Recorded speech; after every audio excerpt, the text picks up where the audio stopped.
Vous êtes sur RTL.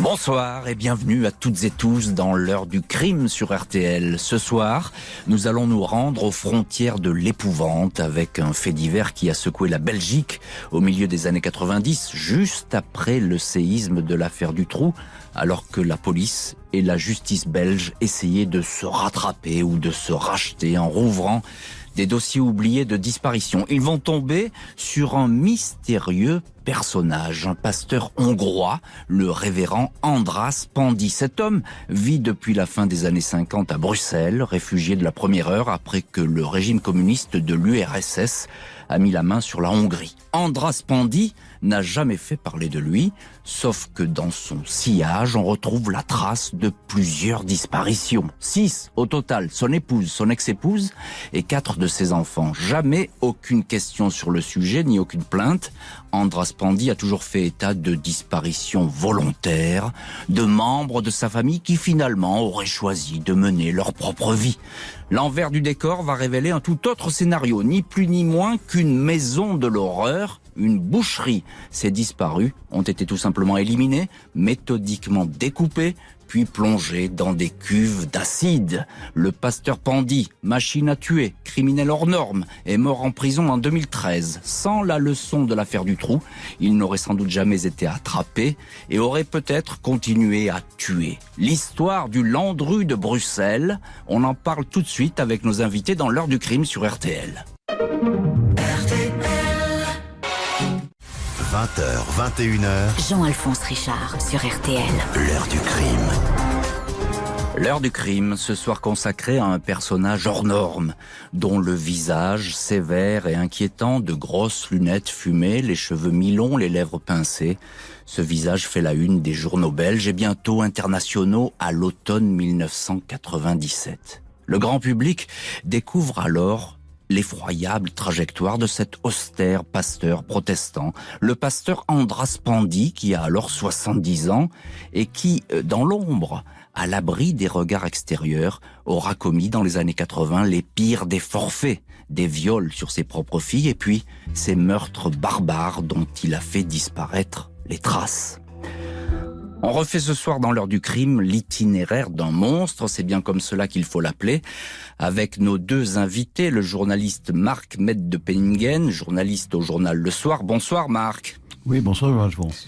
Vous êtes en duplex des studios de nos amis de Bell RTL que l'on salue, et puis nous aurons en ligne tout à l'heure Bruno Bulté, c'est le juge d'instruction de Bruxelles qui était en charge de l'affaire András Pandy. Marc Mette de Penningen, vous avez titré votre article dans Le Soir « Les caves de l'horreur du pasteur Pandy ». Quel souvenir avez-vous de votre première rencontre, ou plutôt de votre première vision de ce fameux pasteur ? Écoutez, c'est d'abord ce visage de gros nounours, dirions-nous, qui a l'air innocent quasiment, mais qui recèle de lourds secrets. Il y a évidemment aussi ces caves de l'horreur que l'on va découvrir avec stupéfaction lors du procès, lors des images projetées de la reconstitution, où le pasteur Pandy et sa fille Agnès, qui était également sa complice, vont devoir mimer, reconstituer les gestes terribles qu'ils posèrent pendant quasiment 3 ans, à savoir le dépeçage des membres de leur famille, donc les 2 ex-épouses et 4 enfants.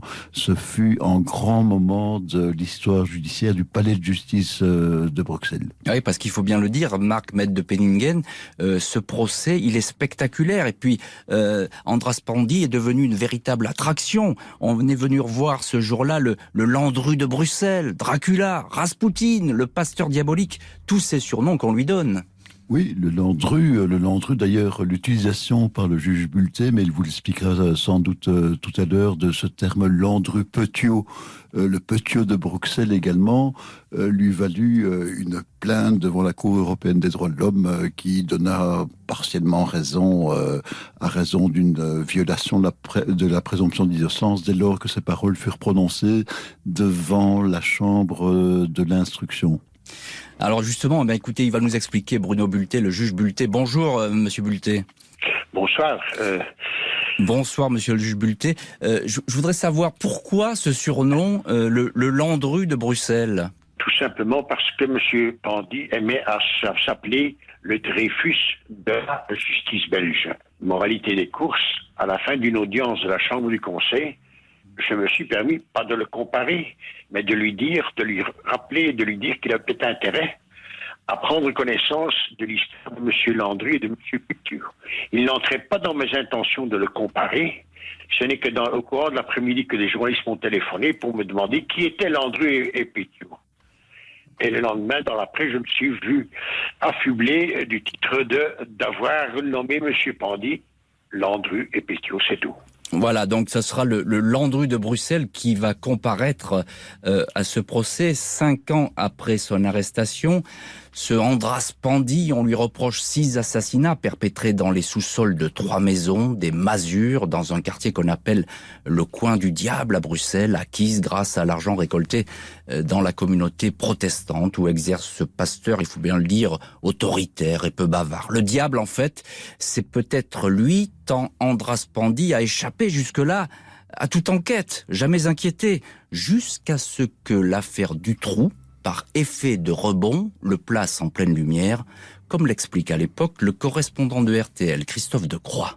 Après la découverte des errements de la justice dans l'affaire Dutroux, le procureur du roi de Bruxelles avait été mis en cause. Parce qu'à la suite de la disparition de la petite Noumna, retrouvée plusieurs années plus tard assassinée, le parquet n'avait pas ouvert d'instruction. Mais les magistrats bruxellois avaient alors soutenu leur procureur qui dénonce depuis longtemps le manque de moyens de la justice. Et pour protester, ces magistrats ont décidé depuis mai dernier de rouvrir tous les dossiers de disparitions inexpliquées d'enfants et d'adultes. Et c'est comme cela qu'a été relancée l'enquête sur la disparition des proches d'Andras Pandy. Jusqu'alors, tout le monde s'était contenté des explications du pasteur. Si on ne voyait plus ces 2 ex-femmes et 4 de ses filles, c'est parce qu'elles étaient parties vivre à l'étranger. Mais une dizaine d'années après leur mystérieuse disparition, il n'aura fallu finalement que quelques mois pour découvrir l'horrible vérité. Si les analyses le confirment, les ossements retrouvés sont ceux des femmes et enfants de celui qui pourrait bien être un nouveau Barbe Bleue. Alors la Belgique éberluée, puis le monde stupéfait découvre donc cet assassin sorti de l'ombre, et puis sa fille, Agnès, visage ingrat, qui avait fini par dénoncer son père après des années de terreur. Elle est jugée elle aussi pour assassinat et complicité.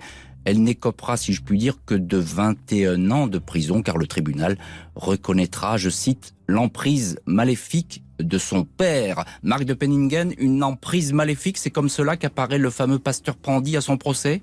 Oui, tout à fait. Par rapport aux témoins, par exemple, Pandy les fixe, on voit clairement qu'il exerce toujours une emprise. Agnès, sa fille, donc, se décrit comme un robot agissant mécaniquement, ce qui est difficile à comprendre, évidemment, dès lors qu'elle va elle-même exécuter, soit à coups de fusil, soit à coups de marteau, des membres de sa famille, et participer à cette boucherie infâme qui se déroule dans les caves des maisons du pasteur. Le fond de l'affaire, c'est ça qui est le plus difficile à cerner. Est-ce que c'est un criminel d'habitude, criminel d'exception qui aurait pu récidiver ailleurs ? On ne le croit pas, je ne le crois pas en tout cas, à savoir que toute son attention était portée sur cette domination interne familiale, s'approprier le pouvoir sur son clan. Il avait violé sa fille Agnès depuis l'âge de 13 ans. Elle voulait demeurer sa favorite. Ça commençait à perspirer auprès de ses proches. Si la révélation de ces actes d'inceste venait au jour, c'est sûr qu'il allait en subir les conséquences au sein de la communauté protestante de Bruxelles, de Belgique, de Flandre en tout cas. On va bien sûr en parler dans cette heure du crime. Entre Hongrie et Belgique, entre crime et mysticisme, je vais vous raconter la vie du pasteur Andras Pandy. À tout de suite dans l'heure du crime. 20h, 21h, L'heure du crime. Jean-Alphonse Richard sur RTL. Et si cette année avec Orange? Jalousie sur RTL. L'heure du crime. Jean-Alphonse Richard sur RTL. Retour dans l'heure du crime où l'on se plonge dans la trajectoire fascinante et effrayante du pasteur Andras Pandy, l'un des pires criminels de Belgique, 6 morts, ex-épouse, enfants, des crimes étalés dans les années 80 à l'abri des regards et des voisins, dans des maisons un peu désolées de la capitale belge et du quartier de Molenbeek. Andras Pandy a débarqué à Bruxelles en 1957. Il a 30 ans.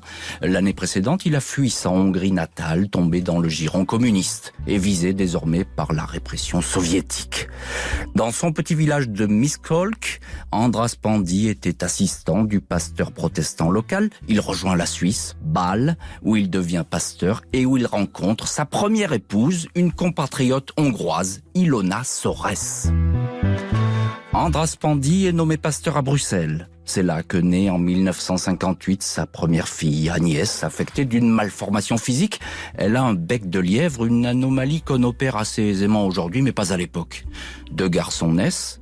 Andras Pandy est maître chez lui, rigoriste, sévère, austère. On lui obéit au doigt et à l'œil, au point qu'après 10 ans de vie commune, où le pasteur l'a quasiment changé en esclave domestique, Ilona, la première épouse, quitte le foyer. Elle paiera cher cette volte-face puisque 20 ans plus tard, c'est sa propre fille, sous l'emprise du pasteur, qui la tuera froidement. Je m'adresse à vous, Marc de Penningen, l'un de nos invités de l'heure du crime. Vous avez longtemps enquêté sur la personnalité d'Andras Pandy. À la maison, chez lui, on peut dire que c'est un authentique tyran ? Oui, en tyran absolu qui entend avoir la maîtrise totale de tout ce qui se passe, de tout ce qui se bouge dans sa maison. Il a ainsi installé des miroirs qui lui permettent de voir qui fait quoi et qui va où. Les enfants sont priés de rester à domicile. Ils sont sous l'emprise absolue de ce maître. Il y a eu au procès une expertise tout à fait intéressante qui fut faite par un psychiatre qui s'était fait anthropologue, en fait, qui avait analysé le passé familial de la famille Pandy, à savoir c'est une famille qui était issue de cette région de Hongrie, proche de la frontière ukrainienne, et qui fut victime dans le passé des invasions ottomanes, autrichiennes, etc., qui avait développé des petites communautés autonomes, quasiment autarciques, et c'est un peu cela qui a été reproduit le long du canal à Bruxelles, au quai Van der Malen, en face des abattoirs d'Anderlecht. Le pasteur ne laissait rien passer, voulait assurer la maîtrise totale des actes, des gestes de ses proches, de sa famille, et c'est comme ça, par ailleurs, que l'affaire va émerger lorsque Agnès Pandy, s'émancipant, trouvant un travail, va commencer à parler à des amis, à un seul petit ami, le seul qu'elle ait eu, et qui l'ont encouragé donc à dénoncer les faits.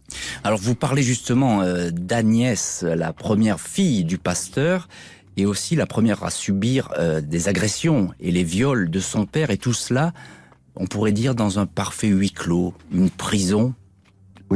Oui, tout à fait. C'est à l'âge de 13 ans que ces abus débutent. Ce sera bien des années plus tard qu'elle va dénoncer. Elle entend rester la préférée de son père, qui lui fait croire effectivement qu'elle est. Elle ne veut pas rompre cette relation, et tout ce qui se met sur leur chemin commun va être éliminé. Je vais poser la même question au juge Bulté. Est-ce que vous aviez été surpris, monsieur le juge, par cette espèce de huis clos familial qui avait été érigé par le pasteur Pandy ? Effectivement, et ça sointait des 3 maisons que nous avons visitées, où il y avait une sorte d'hermétisme. Tout était fermé, tout était clos. Il y avait une emprise terrible de la part du père sur les épouses et sur les enfants. Les petits amis étaient vus en cachette, pour autant qu'il y a eu des petits amis, c'était le cas pour Toundé et à un certain moment pour Agnès, mais c'était le père Pandy devait absolument ignorer tout de cela.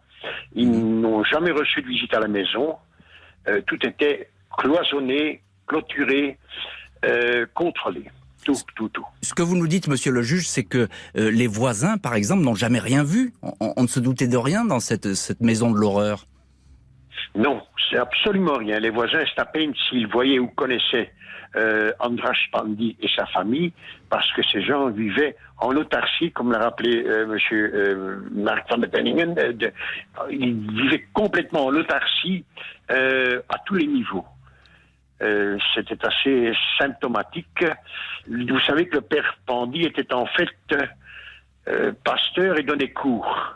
Et il avait trouvé un système pour placer ses propres enfants dans différentes écoles, question de s'assurer un horaire complet. mais qu'il veillait également à ramener ses enfants et les apporter à l'école, question que tous les contacts étaient limités au strict minimum. Comment se passaient, monsieur le juge, les réunions familiales chez les Pandit, si je puis dire? Réunion familiale, il n'y avait pas de réunion, c'était la dernière scène. Andras Pandit était à la tête de la table, Agnès arrivait avec les plats, Andras Pandit se servait et déterminait ce que chaque autre convict pouvait manger. Son assiette était pleine et s'il restait suffisamment pour les autres, il recevait, autrement il devait se contenter tantôt propre qu'au figuré des miettes. Ce que vous nous décrivez là, monsieur le juge, c'est un véritable barbe bleue. Marc de Penningen, il y a eu aussi des viols, des agressions sexuelles qui vont ensuite se multiplier. Oui, bien sûr, il y a surtout celle de Agnès, et puis avec Timéa, qui est la fille issue d'un premier mariage de sa deuxième épouse, avec qui il va avoir un enfant, le petit Marc, et c'est ça qui va être le déclencheur apparent de toute cette tuerie. Le petit Marc, il veut absolument récupérer, l'avoir également dans son clan, l'assimiler à son équipe, et Timéa va être victime d'une agression de Agnès qui est jalouse, qui va la frapper.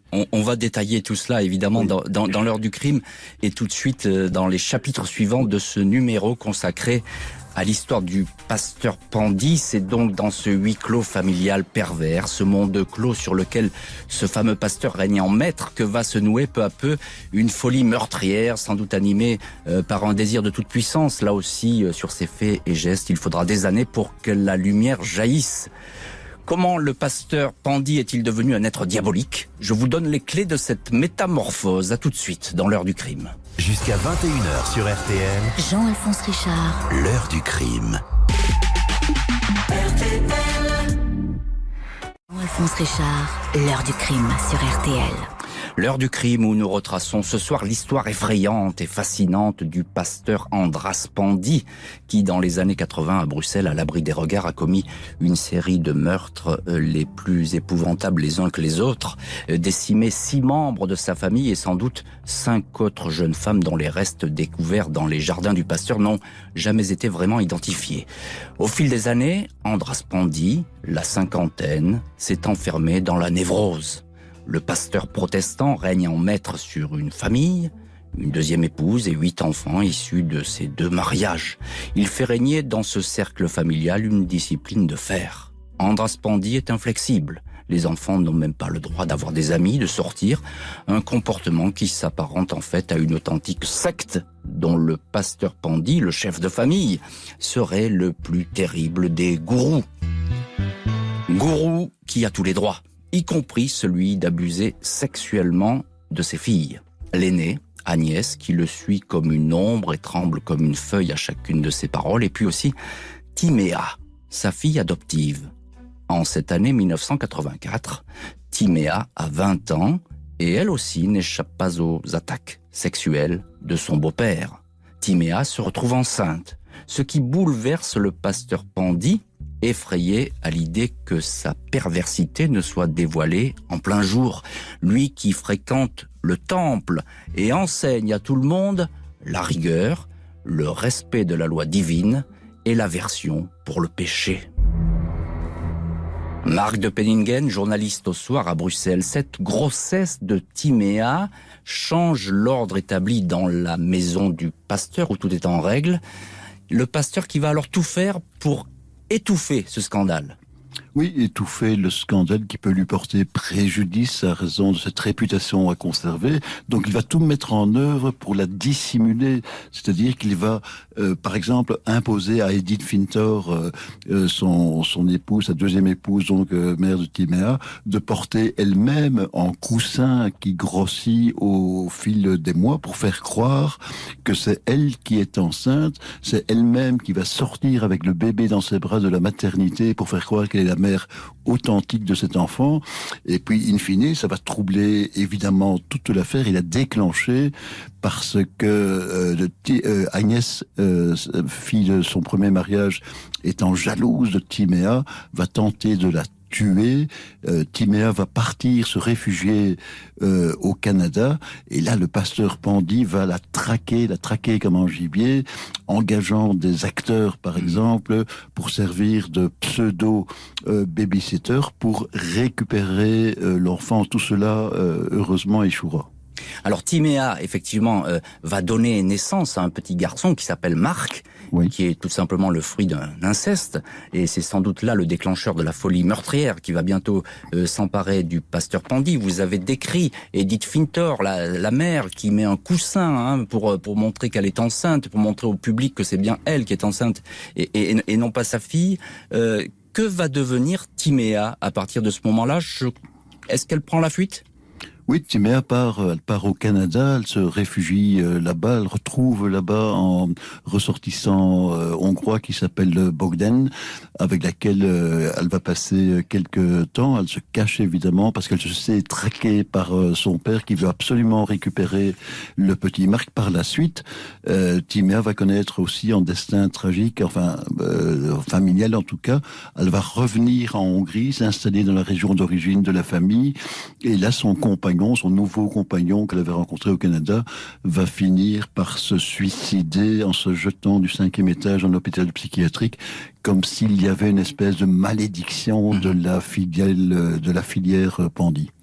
Alors, monsieur le juge Bulté, vous aviez été le juge d'instruction dans l'affaire Pandy. Est-ce qu'on peut dire que Timéa, finalement, a échappé au pire et elle aurait pu être très bien la première victime du pasteur Pandy? Je crois qu'elle devait être la première victime du pasteur Pandy. Et je crois que finalement ça a échoué parce que Agnès n'a pas réussi ce qu'elle devait faire, ce que le père Pandy avait demandé. Parce que racontez-nous, monsieur le juge, cette scène, elle est frappée à coups de barre de fer par Agnès. À un certain moment, vous savez, tout ça se passe en fait dans la même maison. Il y a trois immeubles, mais l'immeuble où les fêtes vont se passer, où les assassinats vont se passer, tant des fils que des filles que des épouses, est au quai de l'industrie. Il y a un escalier assez pentu, et à un certain moment, Agnès va appeler sa sœur pour lui faire découvrir des banques cachées derrière du papier peint. Et Timéa va s'y rendre, et au haut de l'escalier, Agnès va la frapper avec une barre, une grosse barre en métal sur le crâne. Les coups ne sont manifestement pas assez forts. Timéa va crier et va s'enfuir. Va déposer plainte au début des années 90. On va entendre Agnès qui va contester les faits, et le pasteur Pandy, entendu sur la cause, va dire que sa fille Timéa est relativement jeune, relativement instable, etc. L'affaire va en rester là à l'époque. Marc de Penningen, il y a déjà une alerte donc à l'époque avec cette plainte, si je puis dire, de Timéa auprès de la police. Oui, il y a une alerte, c'est une petite alerte qui est tempérée évidemment par les affirmations de Pandy et toute son autorité évidemment, et surtout Timéa va à un moment se rétracter, à savoir qu'elle ne va pas retirer sa plainte, parce que ça, retirer la plainte elle ne peut pas, mais elle revient, disons, sur cette déclaration, ce qui a pour effet de classer l'affaire. Elle revient sur ces déclarations parce qu'elle a peur, tout simplement. Oui, parce qu'elle a peur, elle est sous l'emprise, elle est très certainement plus préoccupée par assurer sa survie d'une autre manière, de partir, de s'échapper. En fait, on ne sait pas. Alors c'est la première peut-être erreur judiciaire dans ce dossier, parce qu'on ne tient pas compte de ses propos, mais aussi parce que vous l'avez dit, le pasteur Pandy, c'est une vraie personnalité, c'est quelqu'un de puissant, de convaincant, et puis il est respectable. Je crois qu'à ce niveau-là, on peut pas parler d'erreur judiciaire. Il y a une appréciation de fait qui est exécutée selon les preuves, selon les indices plutôt disponibles, selon les déclarations des uns et des autres. Établir la réalité d'un propos, d'une accusation pareille, c'est évidemment extrêmement compliqué à établir à défaut d'indices matériels suffisants. Et est-ce que Timéa avait des traces de blessures? Est-ce qu'elle a montré cela aux enquêteurs, aux policiers? Écoutez, si je me souviens bien, mais monsieur le juge Bulté aura peut-être meilleure mémoire que moi, il n'y avait plus de traces apparentes de lésions, en tout cas, qui puissent être décelées ou qui puissent dénoter d'une agression violente telle que décrite. Monsieur le juge Bulté, il n'y avait pas moyen de poursuivre à ce moment-là? Les indices n'étaient pas assez suffisants, c'est ça? Et je crois que l'analyse de M. Penningen est pertinente dans ce sens-ci que bon, c'est la parole de l'un contre la parole de l'autre. Et comme je dis souvent, ça ne se passe pas sur la grande place de Bruxelles en présence de 400 témoins, quoi. Voilà donc Timéa, frappée à coups de barre de fer par Agnès, la fille du pasteur. Elle échappe à la mort et aurait dû être sans doute la première victime d'Andras Pandy. Un homme qui ne supporte pas qu'on lui résiste. Ce n'est qu'un début. Va suivre un cortège d'assassinats, l'antichambre de l'horreur du pasteur Pandy, tout de suite dans l'heure du crime. Jean-Alphonse Richard. L'heure du crime. Jusqu'à 21h sur RTL.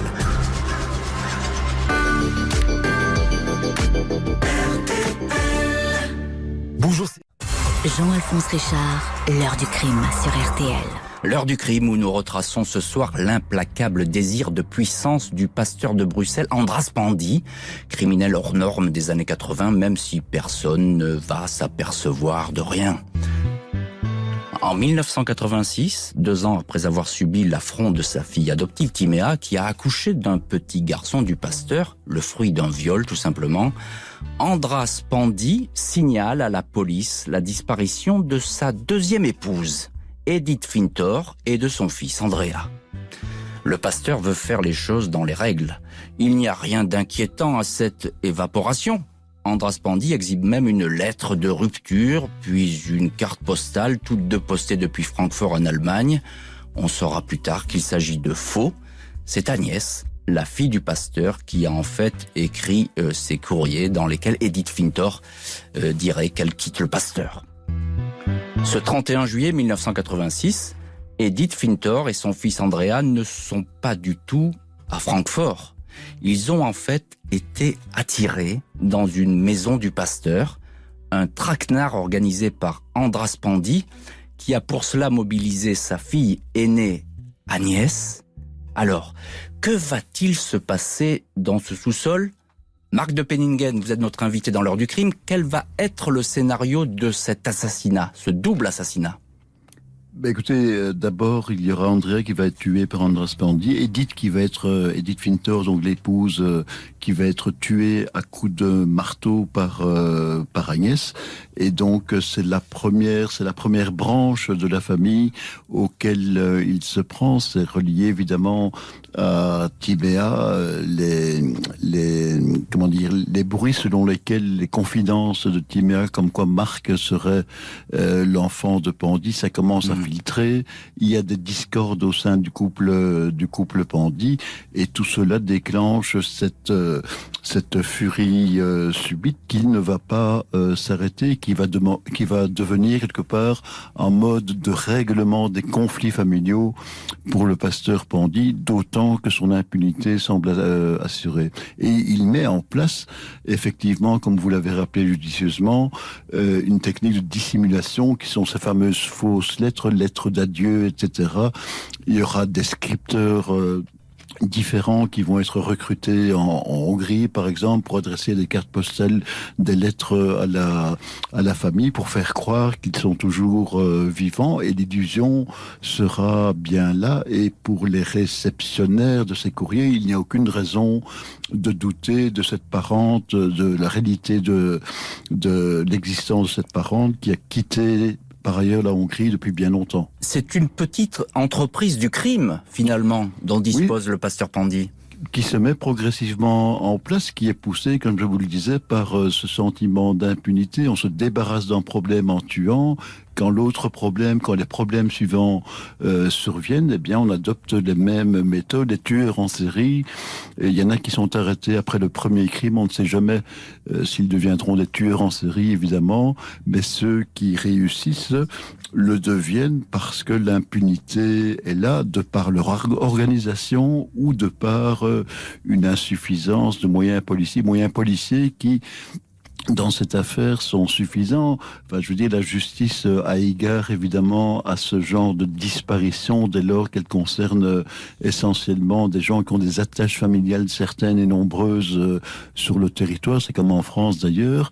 Mais à partir du moment où le pasteur Pandy affirme que sa femme est partie retrouver les siens en Hongrie, ça devient extrêmement difficile à corroborer. Alors, on va tuer et encore tuer pour le pasteur Pandy. Pasteur qui a tout prévu pour échapper finalement à la curiosité de la police, éviter toute poursuite judiciaire, bien sûr. On a toujours en ligne avec nous le juge Bruno Bulté qui a instruit le dossier Pandy. Et vous êtes d'ailleurs, je le signale, l'un des juges les plus réputés de Bruxelles et des plus connus de Bruxelles et de la Belgique. Vous êtes notre invité dans l'heure du crime. Vous avez porté à bout de bras le dossier Pandy. Dites-nous, monsieur le juge, quel souvenir avez-vous de votre première rencontre avec lui ? Un homme énigmatique, grand manipulateur, totalement imbu de sa personne, très important, parce que finalement, je crois que c'est en partie ce qu'il a perdu, c'est que finalement, il était tellement conscient de son importance qu'il a sous-estimé, peut-être on n'a jamais faire les autres. Nous avons eu l'occasion de travailler avec une excellente équipe de policiers, qui était très très motivée, avec en tête le commissaire Monsieur, qui était un homme remarquable, et qui a bouté Monsieur Pandy dans ses dernières extrémités. Alors c'est un tueur narcissique certainement, le pasteur Pandy. Parlez-nous, monsieur le juge, de cette reconstitution des 2 premiers meurtres qu'on vient d'évoquer, reconstitution que vous organisez en 1999. Il est exact qu'en principe, vous savez, Monsieur Pandy ne savait absolument de rien. C'est très récurrent, même confronté avec des faits tout à fait établi, comme par exemple la grossesse. Vous savez, il a contesté jusqu'à la dernière minute la grossesse de Timéao, disons être l'auteur de cette grossesse. À ce moment, je vais faire des prélèvements ADN et nous recevrons les résultats qui vont affirmer à 90 comme à 95% qu'il est le père. Et la seule remarque, le professeur peut se tromper. Ah, c'est donc, ça, vous voyez, c'est le type de réponse que nous recevons. Il faut savoir que les reconstitutions en Belgique se font quelque temps avant le procès sur compte au fond. Donc, que faisons-nous? Nous commençons avec Agnès, qui va faire des aveux circonstanciés. Après 3-4 jours, cette fille n'insiste pas, n'a pas envie de continuer. Je crois que c'était une erreur psychologique de sa part. Et que je vais faire sortir le pasteur Pandy à 2h de l'après-midi. Il sait qu'on prépare quelque chose, mais il ne s'attend pas à être appelé si rapidement à l'œuvre. Et là, je vais me retrouver en face de lui, avec mon greffier et mon procureur, qui me demandent donc de procéder à cette reconstitution. Et je dis, Monsieur Pandy, nous allons procéder. Et il me répond de but en blanc, mais je n'ai absolument rien à dire. Et il a refusé. La deuxième fois, j'ai dit, monsieur le procureur du roi, vous insistez pour avoir cette reconstitution, bien entendu. Donc, j'ai dit, monsieur Pandy, je vous demande une seconde fois, est-ce que nous allons procéder à la reconstitution? Non. Et alors, je ne vous cache pas que, avec un geste de dédain, vous l'amenez, je ne veux plus le voir. Il était lui-même très offusqué que on arrêtait les frais là. Mais donc, dans le chef de Pandy, ce qui me semblait assez logique en fonction des déclarations qu'il n'avait pas faites, ou qu'il avait fait, ne souhaitait manifestement pas participer à une reconstitution. Dites-vous bien que, pour moi, dans ma carrière de plus de 20 ans comme juge d'instruction, c'est la seule fois où une personne a été condamnée sans aveu et sans un cadavre. Alors évidemment, il y aura d'autres meurtres de la part du pasteur Pandy, avec toujours l'aide d'Agnès. Agnès qui va d'ailleurs tuer sa propre mère, Ilona, la première épouse, ainsi que son frère. Un scénario totalement dramatique et épouvantable, avec cette série de meurtres. Le pasteur Pandy, qui a associé Agnès dans son entreprise, pense que cette fois c'est terminé. Plus personne ne pourra lui demander des comptes sur ce qu'il a fait au sein de sa propre famille, les agressions sexuelles, les viols. Il a même brouillé les pistes jusqu'en Hongrie, son pays natal, où on l'a un petit peu dit, il réside et il a embauché des acteurs sous prétexte d'un tournage à venir pour incarner des membres de sa famille disparus et qui seraient vivants, stratagèmes bien sûr, destinés à éloigner tout policier qui s'intéressera un peu trop à lui. Et effectivement, il ne sera pas inquiété jusqu'à ce qu'un grain de sable bloque toute la machine, tout de suite, dans l'heure du crime. L'heure du crime. Jean-Alphonse Richard. 20h, 21h sur RTL. RTL. 11h. Sur RTL. Jean-Alphonse Richard, l'heure du crime sur RTL. Retour dans l'heure du crime, l'affaire terrifiante du diabolique pasteur Andras Pandy, et retour le 20 octobre 1997 où le pasteur est inculpé pour les assassinats de ses 2 épouses et de ses 4 enfants. C'est la fin d'une terrifiante course au crime pour cet homme qui prend désormais la direction de la prison et n'en sortira plus jamais. Nous avons toujours en ligne le juge Bruno Bulté qui a instruit l'histoire du pasteur Pandy, le dossier Pandy. Monsieur le juge, c'est sa fille Agnès, on l'a dit déjà, mais qui a livré finalement son père. Comment ça s'est passé exactement? Pourquoi elle est venue comme ça témoigner directement, voir la police et la justice? 2 éléments importants. Il faut savoir que Pandy, avec sa 2e épouse, aura 2 enfants. Son fils, un fils encore, un 3e fils, et une fille. Or, cette fille grandit. Et je crois qu'à un certain moment, vers sa puberté, Agnès craint, peut-être poussée par la jalousie, mais ça m'étonnerait parce qu'Agnès a quitté depuis un certain temps déjà le domicile de son père. Elle craint que le père va s'en prendre à sa fille, à sa sœur, à sa demi-sœur finalement. Et je crois que c'est la motivation pour la fille qui finalement... Donc c'est pour protéger sa demi-sœur, cette petite fille, finalement, que Agnès décide de tout raconter. Oui, et je dirais au risque d'y passer elle-même, parce que sur la fin de l'histoire, nous savons que le pasteur Pandy se préparait à enlever sa fille. C'est une affaire assez rocambolesque, de l'amener en Hongrie, et d'après moi, de la liquider également. Et de l'assassiner, évidemment, dans son pays natal. Alors, il va y avoir, monsieur le juge, bien sûr, un procès devant la cour d'assises de Bruxelles, procès qui s'ouvre dans un climat suffocant le 28 avril 2002. Tout le monde est évidemment venu voir ce jour-là le monstre. Pour RTL, c'est Frank Hanson qui, ce jour-là, assiste à l'audience. Assis dans le box entre 2 policiers, Andras Pandy se laisse filmer pendant de longues minutes, impassible. Il a visiblement pris du poids en prison, mais son look est plus soigné.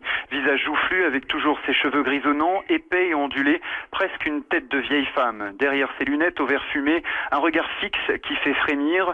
Dans la salle, le public observe tendu et gêné ce septuagénaire dans son t-shirt blanc recouvert d'un pardessus noir. À ses côtés, Agnès, sa fille, l'ancienne amante devenue complice des meurtres de ses proches, une frêle femme encore terrorisée par ce père machiavélique qui nie depuis le début les terribles accusations. Devant la cour, les pièces à conviction s'entassent dans des cartons ou des sacs plastiques, des fusils saisis chez le pasteur hongrois, des poubelles en plastique et plusieurs bouteilles de Cleanest, ce puissant déboucheur chimique utilisé pour faire disparaître les corps. Un voyage familial au bout de l'horreur, comme le titre ce matin la presse belge. Pandy ne s'est pas encore expliqué, il s'est simplement présenté en quelques mots avec son accent d'Europe centrale. L'audience qui se déroule en néerlandais est prévu pour durer 3 semaines. Marc de Penningen, on vient d'entendre le récit de RTL de ce procès, de cette première journée d'audience. Vous êtes journaliste au Soir de Bruxelles et vous étiez vous-même au procès. Andras Pandy va rester sur ses positions. Il ne va rien lâcher et répéter finalement que les personnes qu'il a tuées, elles sont toujours vivantes. Oui, absolument, c'est ça qui est extraordinaire. C'est un procès un peu ésotérique, c'est presque le cirque. La cour a beaucoup ri et malheureusement ri parce que les faits jugés étaient évidemment absolument horribles, mais Pandy a assuré quasiment le spectacle, je dirais.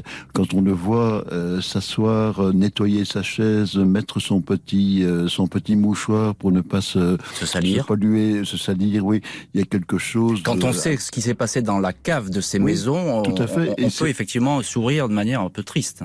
Tout à fait, mais les jurés, progressivement, l'assistance, le public, la presse, vont découvrir évidemment la réalité de ce qu'était Pandy, qui n'était qu'un homme qu'on décrivait par des mots.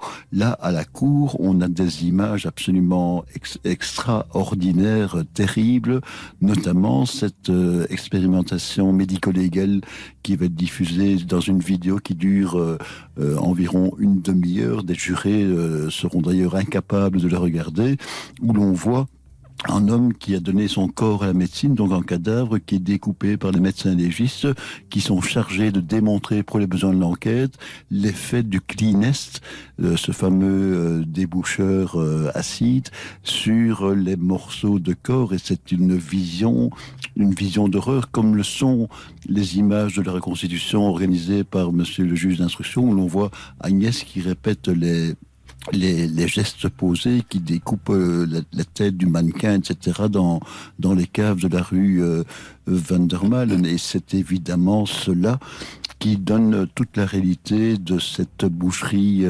innommable commise par les deux. Il faut savoir que les corps étaient dépecés sur une table dans la cave, que les morceaux de chair... Pardonnez-moi à vos auditeurs, ce n'est pas très ragoûtant. Les morceaux de chair étaient trempés dans de la sciure et puis abandonnés devant les comme abattoirs. des restes de viande des abattoirs, hein, c'est bien Exactement. ça. Alors, vous avez dit, Marc de Penningen, je vous coupe, excusez-moi, mais vous avez dit c'est un procès ésotérique, et c'est vrai que finalement on va un peu douter à un moment donné. Je sais qu'il y a des personnes qui ont commencé à croire qu'effectivement peut-être ces disparus étaient vivants et qu'ils allaient réapparaître dans la salle d'audience. Oui, tout à fait, comme Pandy l'avait dit d'ailleurs, monsieur le juge Bulté, qu'il avait vu les 6 disparus, entre guillemets, lors d'une reconstitution, assister à la reconstitution, etc. Monsieur le juge avait fait sortir toutes les photos de presse prises à l'époque pour bien montrer à Pandy qu'il ne pouvait pas en être question. Pandy prétendait qu'ils avaient subi de la chirurgie esthétique, qu'ils étaient partis dans une agence du KGB, une société multinationale, qu'ils allaient atterrir par hélicoptère devant la place Poulard, donc devant le palais de justice de Bruxelles, qu'ils allaient se présenter à l'audience pour affirmer qu'ils comme finalement une armée de fantômes qui serait apparue comme cela devant le palais de justice. Oui, et je vous avoue que certains collègues allaient sur le balcon de la cour d'assises de Bruxelles pour voir pour essayer de les apercevoir. Exactement. Pour essayer de les apercevoir. Monsieur le juge Bulté, je reviens vers vous. Est-ce que c'est l'affaire qui vous a finalement le plus marqué dans votre prestigieuse et longue carrière? C'est une affaire qui m'a fortement marqué. Je ne vous cache pas qu'elle m'a beaucoup interpellé. Elle a pris plusieurs années. Je crois que c'est le plus gros dossier que j'ai eu à traiter à part une affaire financière. Le personnage était diabolique. Parce que monsieur le journaliste rappelait le mouchoir sur le banc. Il y a toute une anecdote. À un certain moment, je vais faire filmer en réalité les auditions de monsieur Pandy. Et quand il rentre dans l'espace qui est prévu pour procéder à la vidéoconférence, il prend son mouchoir, il l'ouvre et il le dépose sur la chaise. Ça interpelle beaucoup les enquêteurs. Et moi également, instantanément, je vais lui poser la question. Il me dit, vous savez, dites-vous bien, il a connu le mur, le rideau de fer. Il m'a dit, oui, je n'ai qu'une confiance relative en vous. Vous auriez peut-être pu mettre du fluide sur ma chaise pour me faire avouer les choses que je n'ai pas commises. Et effectivement, et au bout de 3 semaines de procès, Andras Pandy, le paranoïaque, malgré ses dénégations et l'absence de corps, le pasteur diabolique, est condamné à la réclusion à perpétuité. Les jurés ont été unanimes. Il prend la direction de la prison de Louvain. Agnès Pandy, déclarée sous emprise maléfique de son père, est condamnée à 21 ans de prison. Elle en fera 13 avant de rejoindre un couvent de la région de Bruges, où elle demandera à se repentir et deviendra nonne. Merci, monsieur le juge Bruno Bulté et Marc de Penningen, journaliste. Vous étiez tous deux en direct de Bruxelles pour cette heure du crime consacrée au pasteur Andras Pandy, le Landru de Bruxelles. Merci à l'équipe de l'émission, Justine Vignot, Amandine Lemaire et Marc Bisset à la réalisation. Je vous dis à lundi.